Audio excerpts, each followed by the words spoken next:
중.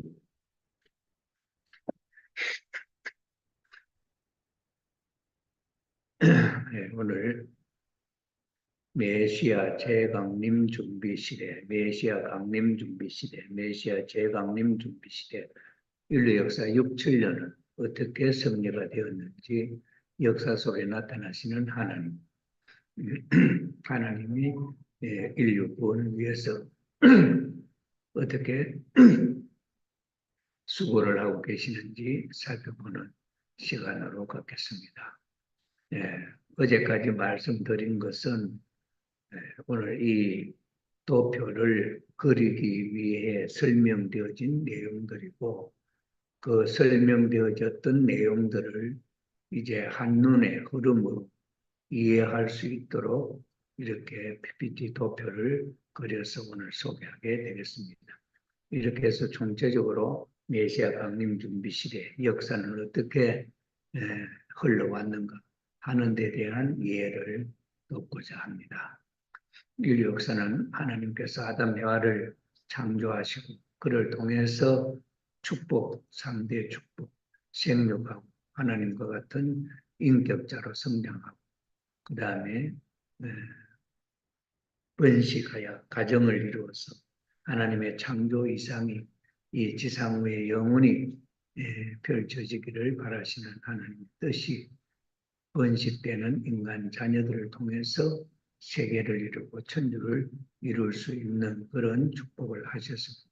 그러면서 만물을 창조하시고 그 만물을 인간이 주관하면서 행복한 삶을 살 수 있도록 지도를 해오셨는데, 그러한 하나님의 뜻이 이루어질 수 있는 인간 조상이 되기 위해서는 성장 기간에 하나님이 주신 계명의 말씀을 스스로 믿고 지켜서 그러한 실체가 됨으로써 하나님의 뜻이 이루어질 수 있도록 되었는데, 아담 해와가 천사장 누시엘의 유혹에 타락함으로 말미암아 번년의 인간의 삶을 살지 못하고 인류 역사는 지옥으로 떨어졌다.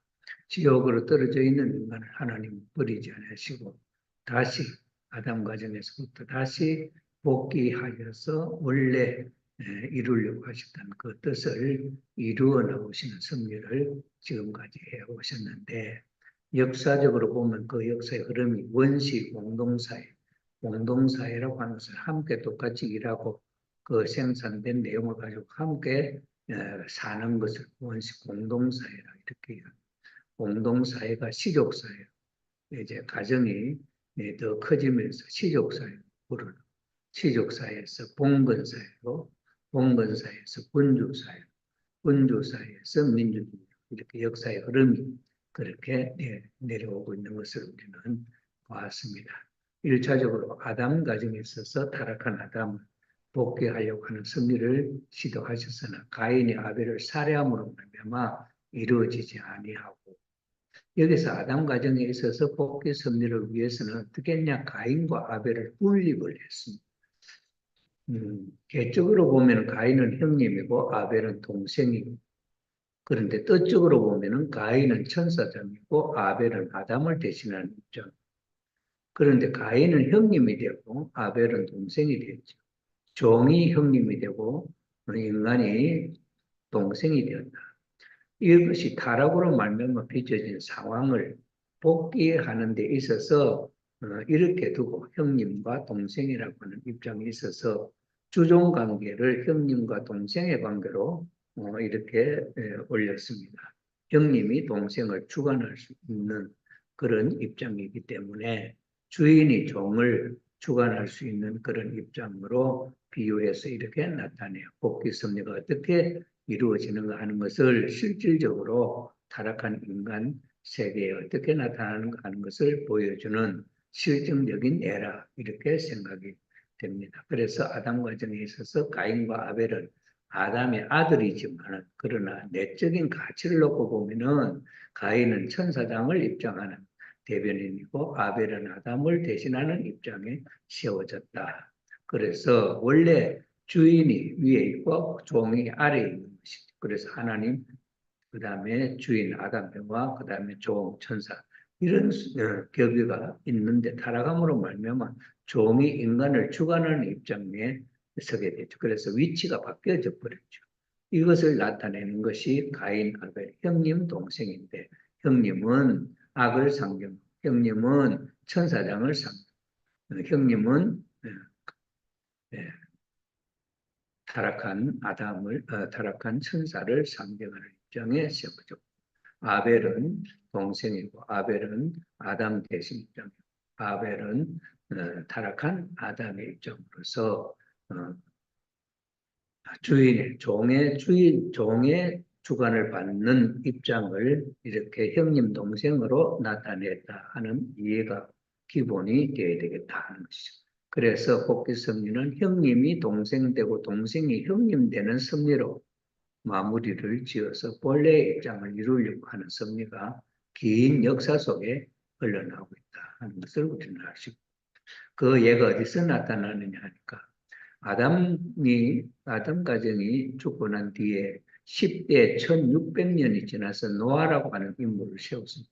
노아는 중심 인물, 하나님의 복귀 섭리에 있어서 타락한 아담 가정을 복귀하는 그런 사명을 갖고 나타난 인물이 노아입니다.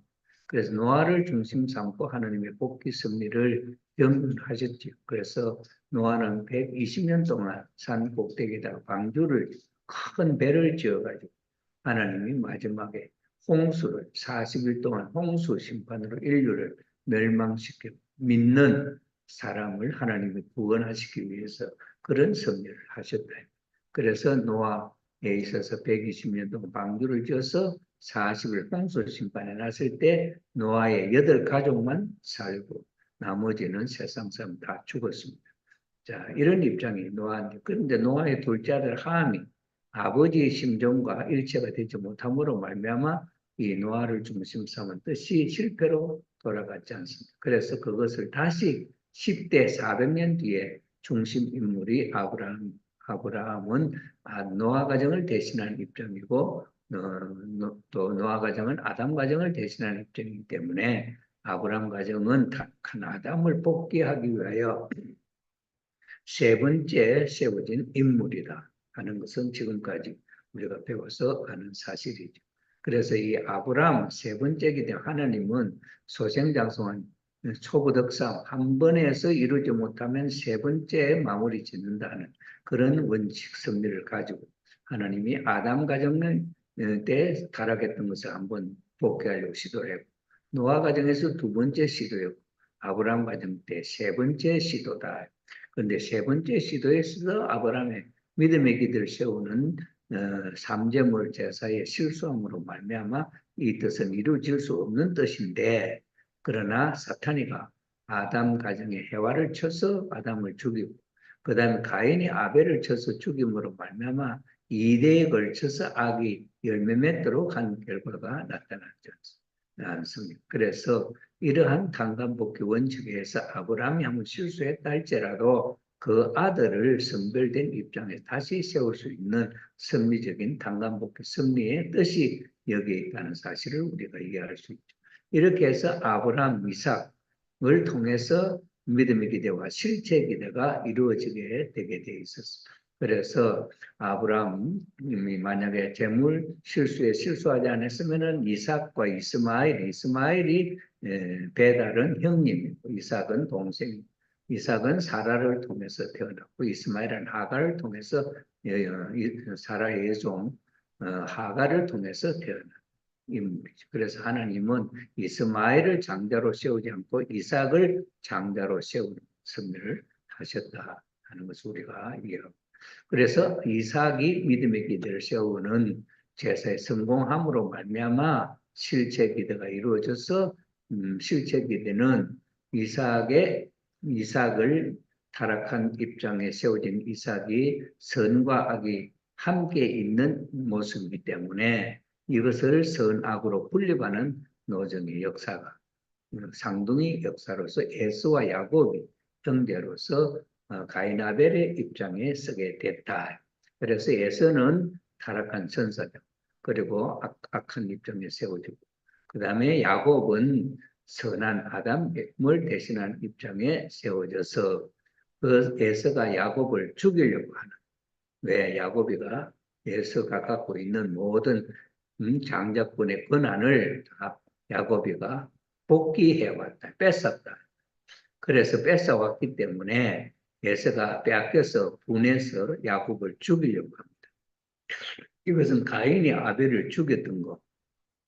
죽여서 아기 열매를 맺었는데 에서가 야곱을 또 다시 죽이려고 합니다. 이때 야곱은 외삼촌 집으로 도망을 가서 21년간 종살이를 하면서 재물을 모으고 자녀를 낳아서 고향으로 돌아올 때 에서가 야곱을 죽이려고 하는 일이 일어나죠. 이때 야곱이 그 물질 재물을 통해서 형님의 마음을 녹여놓아 나중에는 에서가 야곱을 사랑하는 입장으로 복귀되게 되었다. 그렇기 때문에 에서의 악한 마음이 사랑하는 마음으로 바뀌었기 때문에 에서도 선한 입장이고 야곱도 선한 입장이고 에서와 야곱은 이삭을 분립한 쪼갠 입장이기 때문에 이 둘이 하나 됐을 때 온전한 이삭의 가치가 온전히 선한 입장으로 복귀되는 것이 이렇게 되면 실체 기대가 이루어지면 부모를 복귀할 수 있는 터전이 된다 하는 그 이야기는 여기서 유래될 수가 있다 하는 것을 우리가 알 수가 있습니다. 자, 이렇게 해서 예수와 야곱이 실질적으로 장자권 복귀가 되었지만 그러나 이때가 40대이기 때문에 40대로부터 해서 엄마 뱃속에서 생기는 이 과정에 있어서는 아직도 사탄이가 내 맏아들이 내 아들이다 할 수 있는 입장이기 때문에 하나님은 이 야곱의 아들들 이렇게까지 해서 이 장자권을 엄마 뱃속에서부터 복귀하는 승리를 마무리 지어야 그 다음에 독생자 한 사람이 태어나더라도 하나님의 온전한 아들로서 세워질 수 있는 입장이다. 그래서 실체 기대가 세워지면은 부모를 복귀할 수 있는 기대가 된다 하는 이유는 여기에 있습니다. 자, 이래서 에서와 야곱이 그 기대를 세웠습니다만은 그러나 아브라함이 재물 실수한 벌이 있기 때문에 그때 적극적으로 메시아가 와서 이 가정을 중심 삼고 천국을 이루지 못하고 이것을 다시 분별하면서 지금까지 섭리가 연장되어 오고 있는 것을 우리는 보게 되는 것입니다. 여기까지는 복귀 원리에 있어서 아담 가정, 노아 가정, 아브라함, 이삭, 야곱을 소개하면서 복귀 노정을 흘러옴이 어떻게 되었느냐 하는 것을 말씀을 드렸고 그 다음에는 이제 세계적인 복귀 섭리에 있어서 예수님이 독생자로 오셨지만은 이스라엘 유대 민족이 오신 예수님을 바로 메시아로 받들어 모시지 못함으로 말미암아 사탄이가 침범하는 입장이 놓여지게 되었다. 그래서 예수님은 메시아의 입장에 있지 못하고 세례요한 믿음의 기대와 실제 기대를 세우는 중심으로 세워졌던 세례요한이를 대신하는 입장에 있어서 세례요한이가 잃어버렸던 것을 강간복귀하는 그런 노정을 걸어가시는 분이 예수님의 광야 40일 금식이었다 하는 것을 우리는 알 수 있고 그 금식을 통해서 3대 축복을 상징하는 돌이 떡이 되라 했던 제1축복과 성전 꼭대기에서 뛰어내리라 하는 제2축복 복귀와 맨 마지막 높은 산 꼭대기에다 아브라함 높은 산 꼭대기에다가 예수님을 세워두고 자기에게 절하면은 모든 세상의 영광을 다 주겠다 이렇게 시험을 하죠. 이 시험은 제1축복, 제2축복, 제3축복 복귀에 대한 내용을 보여주는 것이다 하는 것을 말씀을 드렸습니다. 자, 이스라엘 유대 민족이 애굽에서 40년이 지난 뒤에 이제 가나안으로 돌아오려 할 때에 이 후손들이 또 불신으로 흘러가게 돼요. 그래서 불신으로 흘러간 이 이스라엘 유대 민족을 남조 유대와 북조 이스라엘로 분별해요. 이것은 남조 유대는 두 지파 믿음을 보였던 두 지파가 남유대고 그 다음에 10지파가 북쪽 이스라엘이 되어서 이 두 갈래로 이제 그 역사가 나누어지게 된다 하는 것이죠. 지금까지 우리가 살아오면서 역사 공부를 할 때 이것이 그냥 한 뭉텅이로 기술이 되기 때문에 여기에 어떤 의미가 있고 어떤 탄광복귀 원칙이 있느냐 하는 것을 잘 발견을 하지 못했죠. 그래서 6천년 역사를 흘러오면서도 이것이 규명되지 않았는데 오늘날 참 아버님에 의해서 이 원리가 아, 찾아짐으로 말미암아 그 원리를 중심 삼은 소소한 내막의 내적인 세계에 대한 내용도 소개가 되고 있다는 사실을 우리가 알 수가 있는 것입니다. 그래서 예스와 야곱은 형님 동생이지만은 그러나 여기에 출발 로정에 있어서 예스와 야곱은 어떤 입장이냐 하니까 사탄 편 예스와 하나님 편 야곱, 사탄 편 천사장, 타락한 천사장과 하나님 편 야곱, 예수와 야곱, 예수님.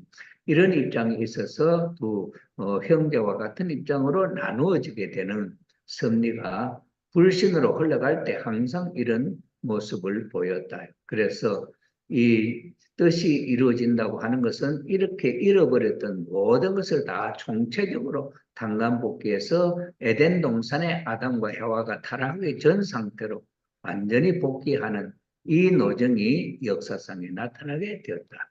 그런데 그것이 일시에 이루어지지 않고 연장되면서 반복되었기 때문에 연장되면서 반복되는 그 역사는 동시성의 역사로서 역사학자들 앞에 보여졌다. 그 대표적인 학자가 아놀드 토인비 박사가 역사를 연구한 동시성 역사다. 왜 동시성 역사냐? 서너 세계를 이루려고 하는 섭리가 인간의 타락으로 말미암아 이루어지지 않아. 복귀 섭리에 있어서 중심 인물들이 항상 실수함으로 말미암아 이루어지지 않고 이것이 선악의 분립을 통해서 지금까지 유지되어 오고 있는 상황이다 하는 사실을 우리가 이해할 필요가 있다. 그래서 북조 이스라엘 이 지파의 북조 이스라엘 열 지파는 모세의 12지파의 가운데 가나안 정탐을 하고 열 지파가 불신의 보고를 했잖아요. 그래서 그 터전을 중심 삼고 열 지파 이것은 북조 이스라엘이 되었고 남조 유대는 여호수 갈렙을 중심 삼고 하나님 앞에 믿음의 보고를 한 두 지파의 후손들이 여기에 나타납니다.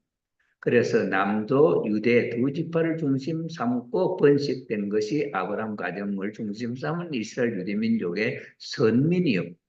북조 이스라엘은 그 이후에 이스라엘 유대 민족이 애굽 그리고 그 주의 이방 국가를 만드는 외적인 환경을 엮어가는 그런 입장에 가인 입장이 있고 아벨 입장에 세워졌다.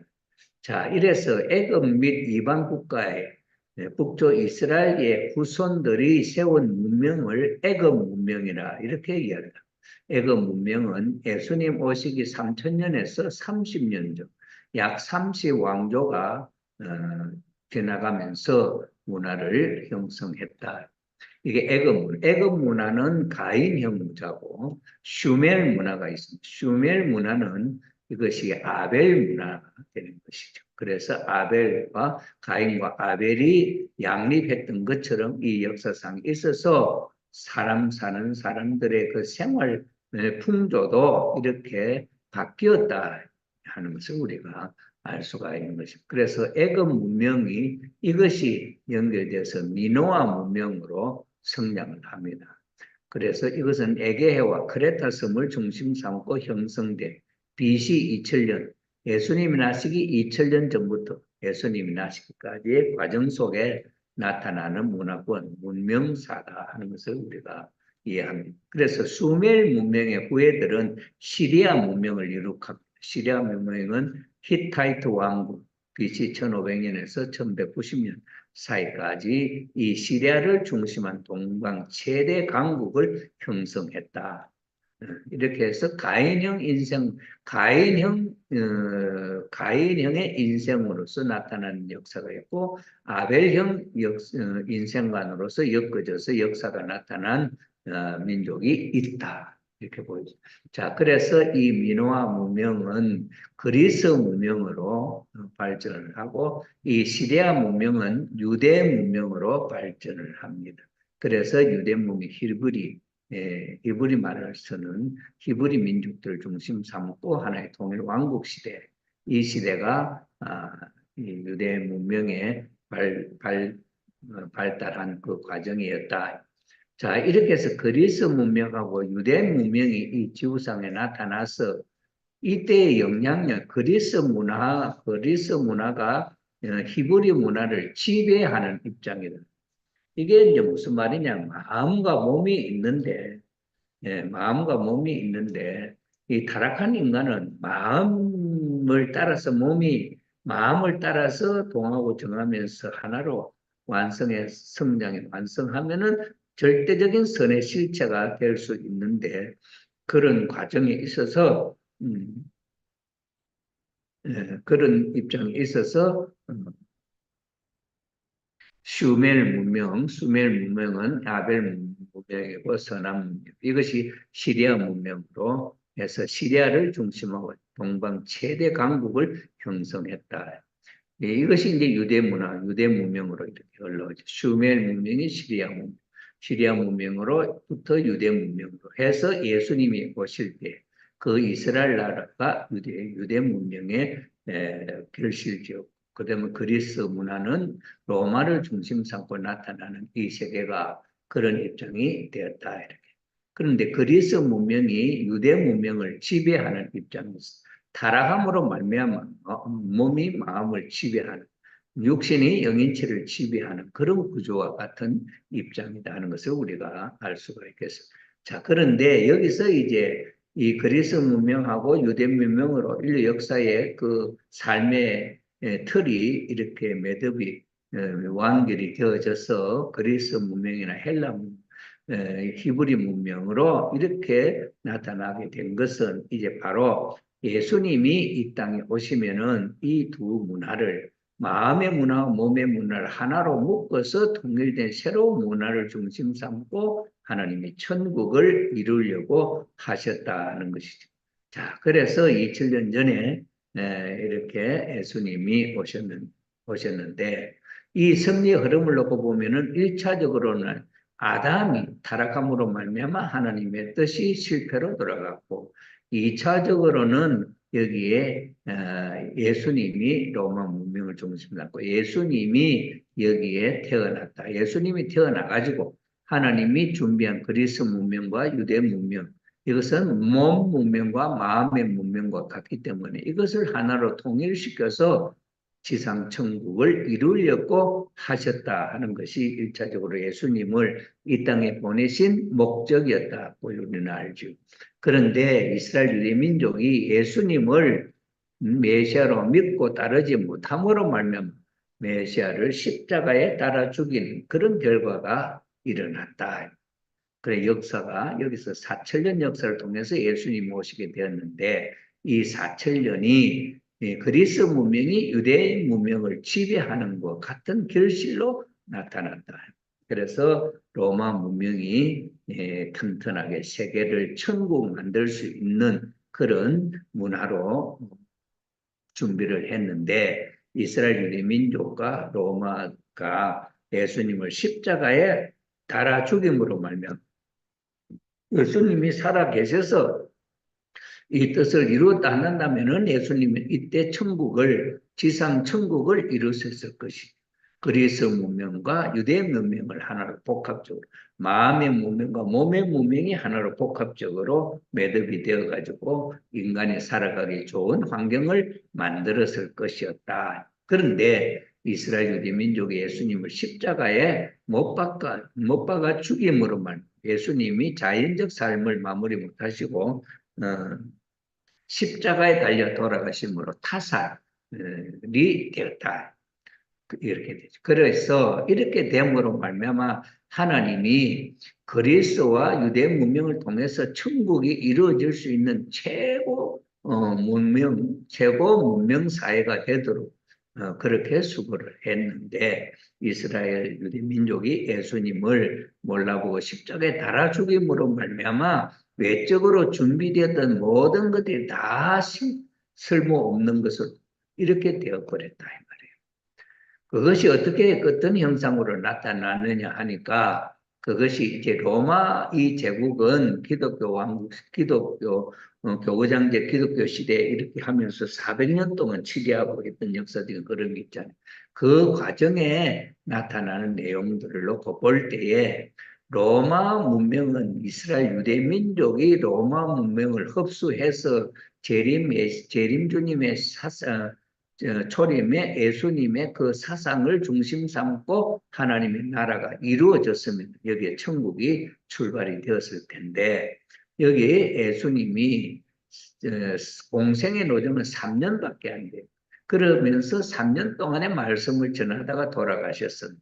그러니 여기 실질적으로 하나님의 나라가 이 땅에 정착할 수가 없는 입장이 되었다.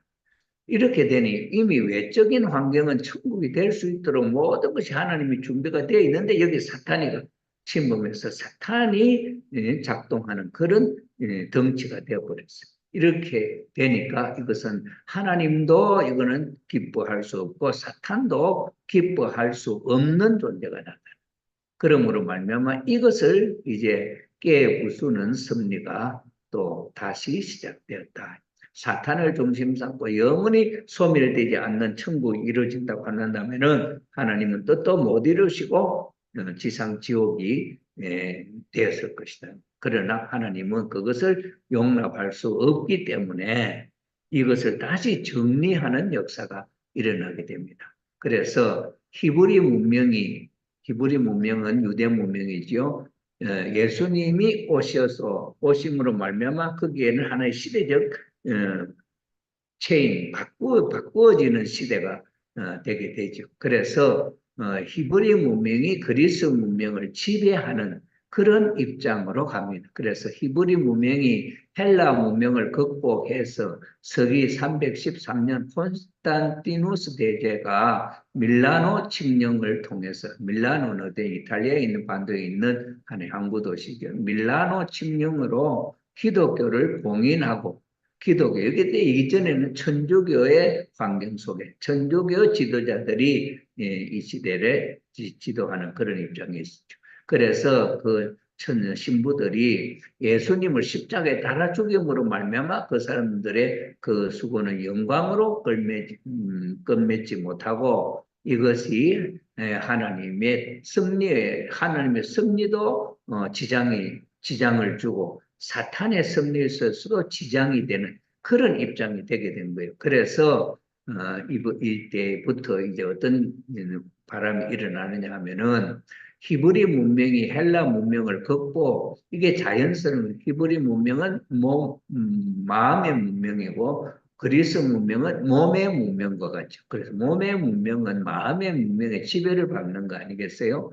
그래서 원래는 그렇게 해서 복귀가 되면은 유대 문명이 그리스 문명을 지배하는 그런 입장이 되었을 것인데 여기서 이제 예수님을 십자가에 달아 죽음으로 말미암아 그 중심이 없어지게 되고 그 뜻을 따르는 제자들도 흩어져 버렸잖아요. 그래서 이때 그 섭리는 이루어질 수가 없게 되고 그러나 하늘이 준비했던 이 천국으로 가기 위한 준비했던 문화는 그대로 있는 거예요. 그래서 히브리 문명이 헬라 문명을 극복하고 서기 313년 콘스탄티누스 대제 밀라노 칙령으로 기독교를 공인하고 점차 히브리 사상이 헬라 사상을 극복한다. 히브리 사상이 헬라 사상을 극복한다. 이거는 본연의 흐름 속에 나타나는 내용이다.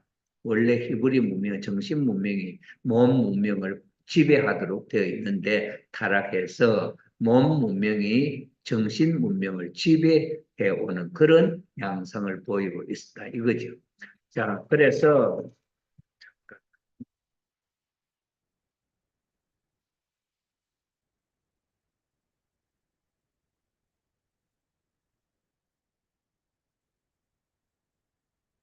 이제 점차 히브리 사상이 헬라 사상을 극복하는 그 분위기는 하나님이 만들어준 분위기 속에서 그렇게 나타나는. 그래서 중세 기독교 문명이 이렇게 꾸려져 나오는 거죠.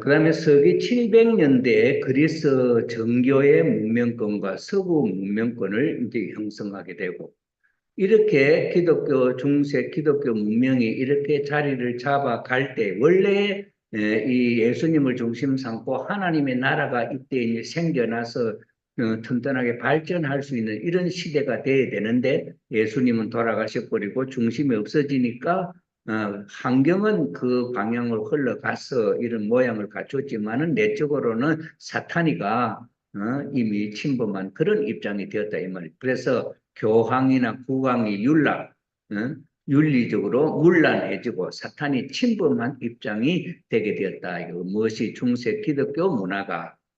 자, 그렇기 때문에 이럴 때에 이제 무슨 바람이 일어나느냐 하니까 이 헬라 문명 복고 운동 옛날에 예수님 오시기 전에 신앙이 좋았던 그 그리스 문명을 회복하려고 하는 그런 바람이 일어나는 거예요. 이걸 헬라 문명 복고 운동이라 이것으로 말미암아 제1기 문해부흥이 일어나고 이것이 인문주의가 생겨나는 것이죠.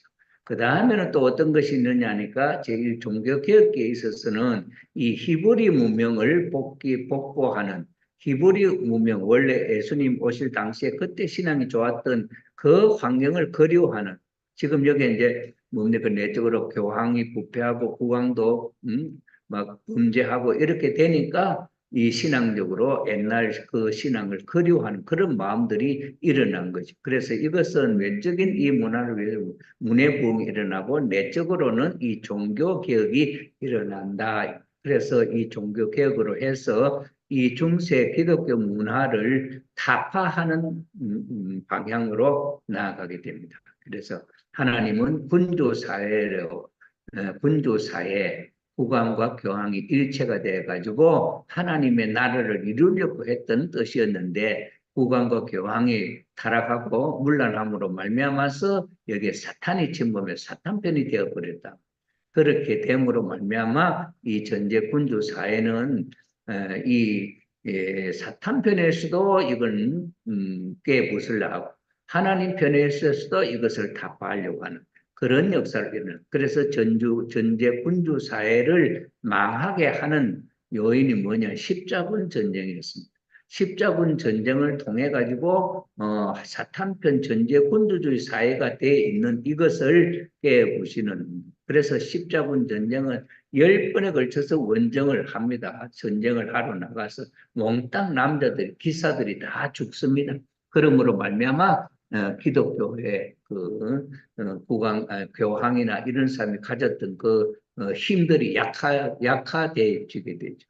이런 현상으로 흘러가게 돼서 그러면서 이제 민주주의가 생겨나게 되는데 여기서 이제 이 문해부흥을 중심 삼고 이제 여기는 가인 편이고 종교개혁을 중심 삼고 여기는 아벨 편이죠. 아벨형이죠. 그래서 이 문해부흥을 중심 삼고 인본주의를 중심 삼고 이제 그 사람들이 살아갈 수 있는 어떤 사상의 흐름이 또 나타나죠. 이것을 가인형 인생관이라고 하는데 이 가인의 인생관은 제1 문해부흥, 제2 문해부흥, 투쟁기 계몽사상으로 말미암아 제2 문해부흥.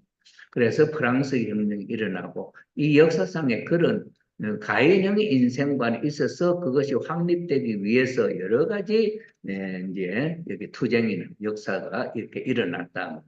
그 다음에 여기 이제 종교 개혁을 중심 삼고 아벨형 인생, 아벨은 하나님 편 아담 대신이고 가인은 사탄 대신인 그런 입장이지 않습니까? 그래서 이 아담을 상징하는 아벨형 인생관이 있었어도 그 삶에 대한 내용을 이끌어갈 수 있는 어떤 지도 인연들이 있어야 되죠. 그래서 아벨형 인생관에 의해서 일어나는 이제 혁명, 민주주의 혁명이 영국과 미국에서 이게 일어납니다. 이것은 제2 종교 부흥기. 여기는 제2 문해 부흥기. 여기는 계몽사상에 나타났죠. 자, 이렇게 해서 여기는 영국과 미국을 중심 삼은 민주주의 행태가 나타나게 됐습니다. 그래서 이것이 아벨형 민주주의를 만들어내고 이 사상에 의해서 이건 가인형 민주주의를 만들어냈다. 이 사상, 가인형의 인생관으로 살아가는 이 세상의 사람들의 그 바램은 가인형 민주주의, 그건 공산주의 세계와 마찬가지겠죠. 그 다음에 여기는 아벨형 민주주의 진실로 하나님을 중심으로 모시고 사는 그런 나라를 만들어 나간다. 자, 그래서 이것이 이제 다시 또 때가 이제 무르익고 2000년을 주기로 해서 하나님의 나라가 세워질 수 있는 그런 환경이지 않습니까? 그래서 이 가인형 민주주의와 아벨형 민주주의가 이 가인형 인생관으로서 나타나서 가인형 민주주의가 되고 아벨형 인생관에 의해서 나타나서 민주주의, 아벨형 민주주의가 나타났다.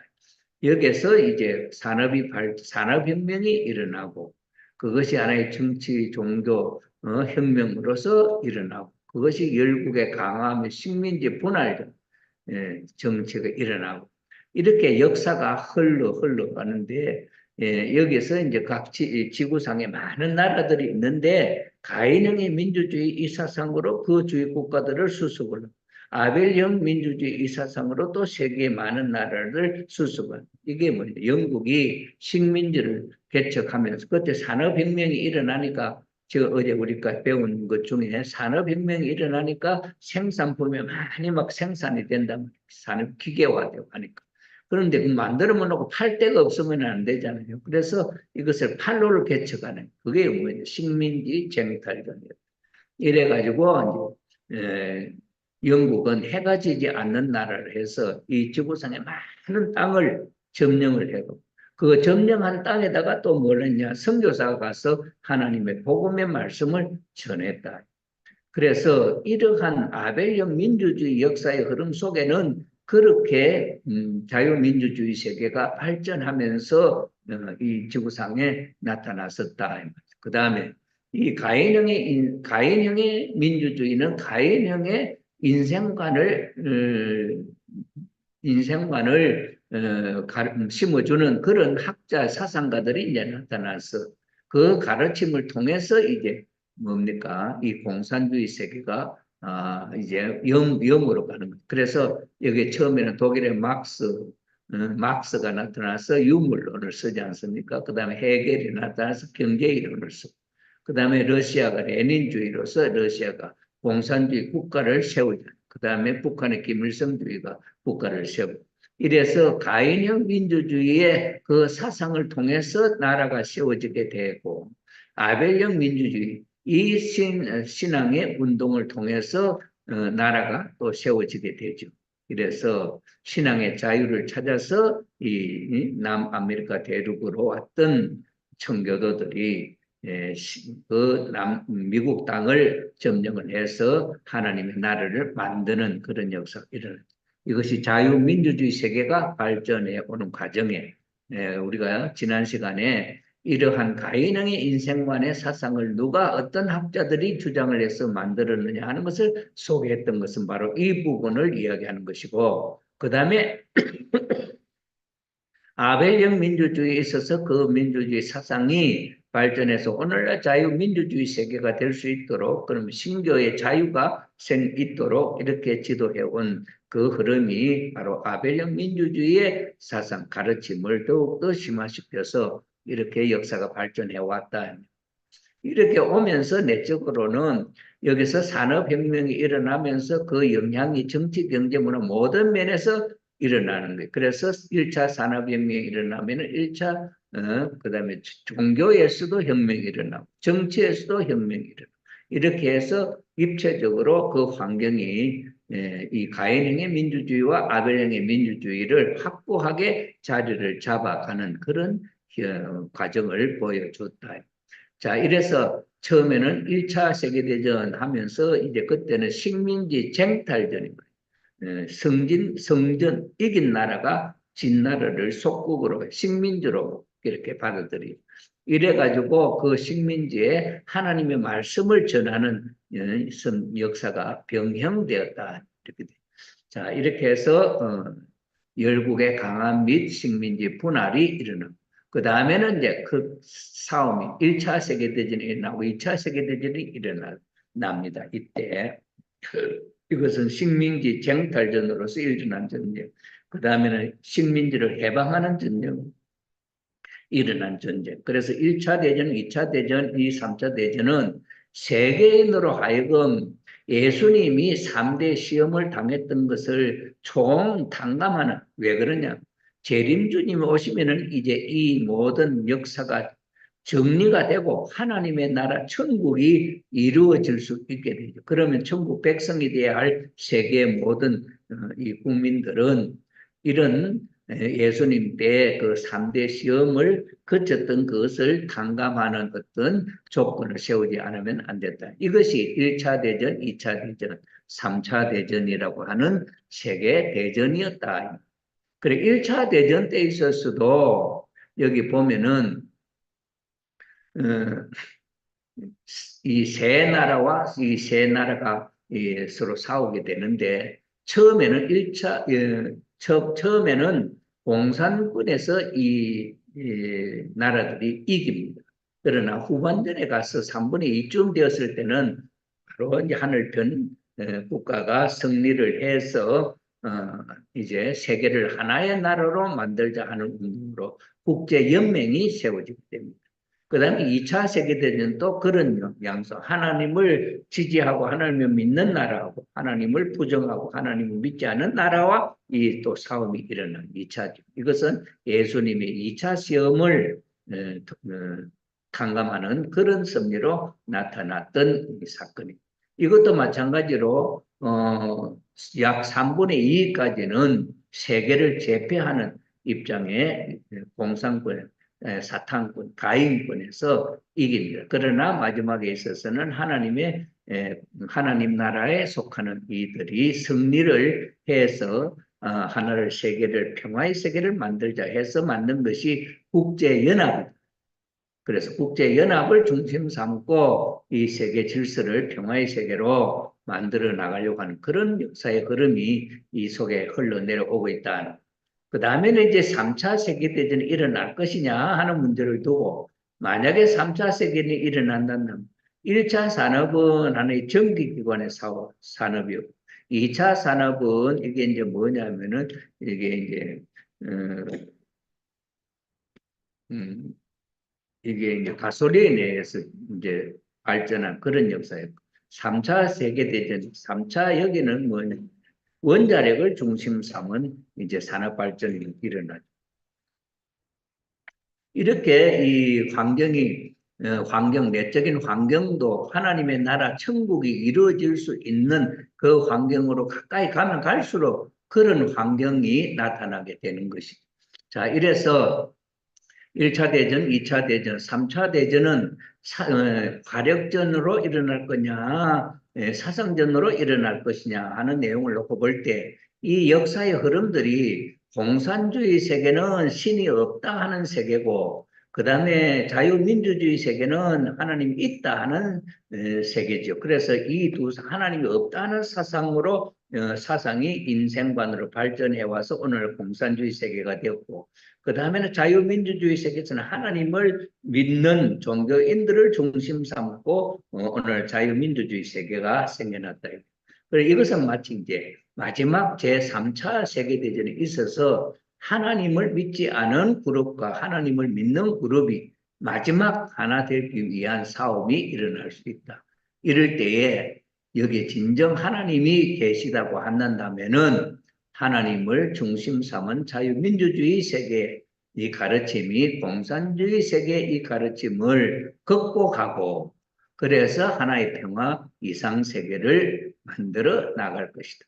그러기 위해서는 여기에 새로운 하나의 중심 인물이 나타나야 된다. 그 중심 인물이 누구냐 할 때에 재림주님이시고 재림주님으로 오셨던 참 부모님이시다 하는 사실을 우리가 이해할 수가 있겠습니다. 그래서 참 부모님으로 말미암아 지금까지 하나님이 없다 하는 이 공산주의 세계에 대해서 1984년 세계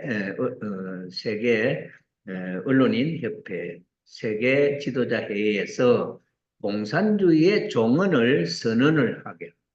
이래서 공산주의는 이 지구상에서 없어지게 되고 하나님주의를 중심 삼고 참부모님을 중심 삼고 이상가정, 이상국가, 이상세계가 세워짐으로써 이 땅에 비로소 하나님의 나라 천국이 이루어질 수 있는 이런 역사의 흐름을 우리는 볼 수가 있다.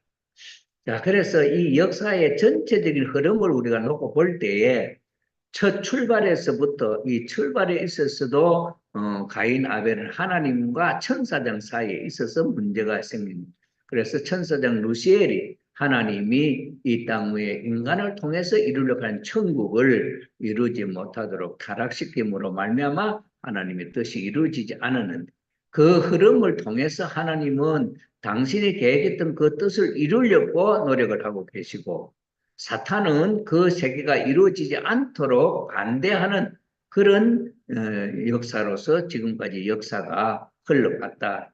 그래서 이 역사의 흐름 속에는 하나님이 살아계셔서 이 역사를 의식적으로 이 사탄 세계를 멸하고 하나님의 창조 이상 세계, 본연의 세계가 이루어지도록 하는 섭리로 끌고 가고 있다 하는 것을 보여주고 있죠.